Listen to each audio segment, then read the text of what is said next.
Hi guys, this is Khaenine and welcome to my sharpening tutorial. There are a lot of ways to sharpen an image, but I'm going to show you which technique I use most of the time to make my edits. Also, we're going to use a few shortcuts that might come in handy later on.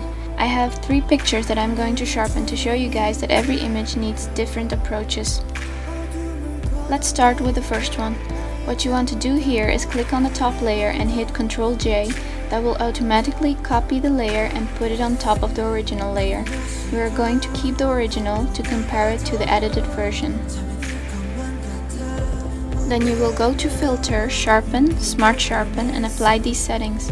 You can always change them to your liking. Check the image in the preview and hit OK.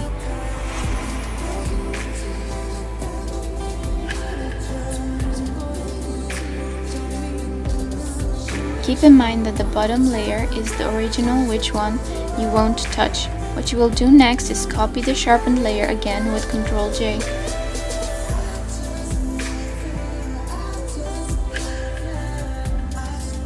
Go to your filter and blur the image with Gaussian blur.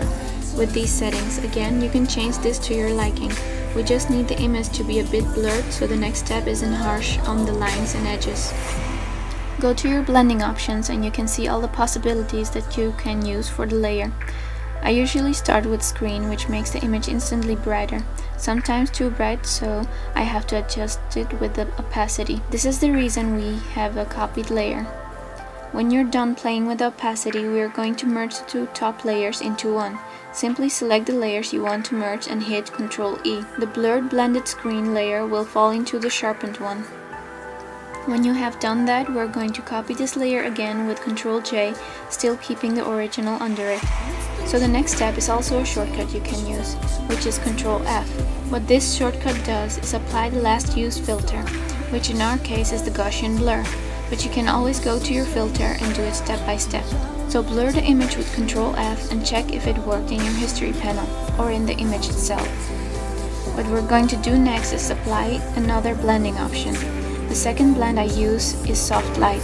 This blend makes the bright parts in your image brighter and the dark parts darker. It kind of works like the contrast adjustment. After applying that to the layer, you can always play with the opacity, but I am keeping it like this because the lighting fits the image perfectly. Select the top 2 layers and merge them into one by using Ctrl E. Now the screen layer and the soft light layers combine into one.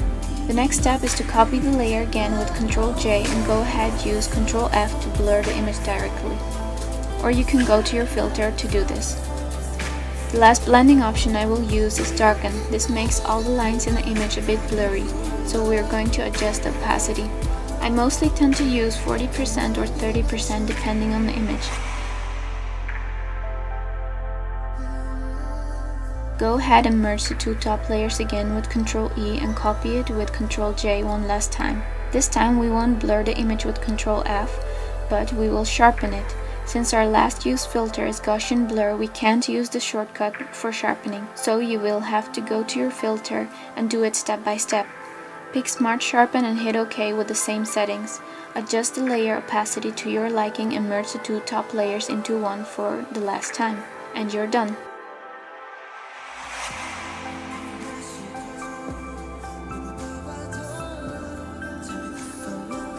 Check the changes with the original. You can either choose to post it like this, even before using any PSD or adjustments, or you can add those later on. For the next 2 images I will go through the same steps. Let's see if you can pick up on the differences in the options I use for every image.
After you're done with all the images, you can choose to post them like this or add a PSD to it.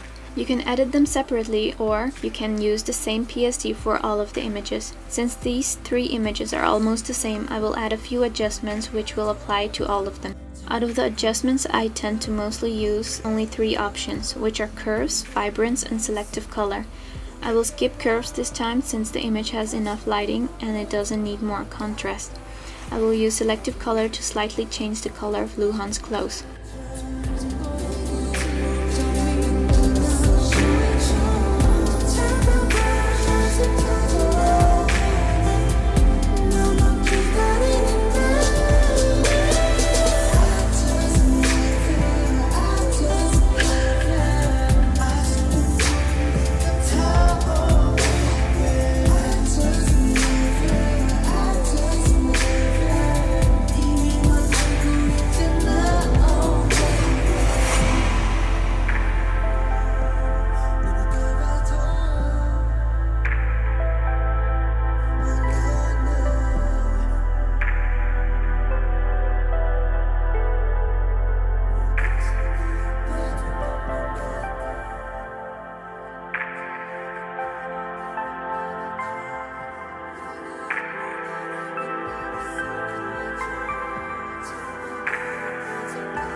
Always check up on your changes, whether it be in your history panel or by clicking the eye icon in your layers or adjustment panel. You can choose to save one image at a time and change the adjustments for the next image, or you can save them all with the same settings.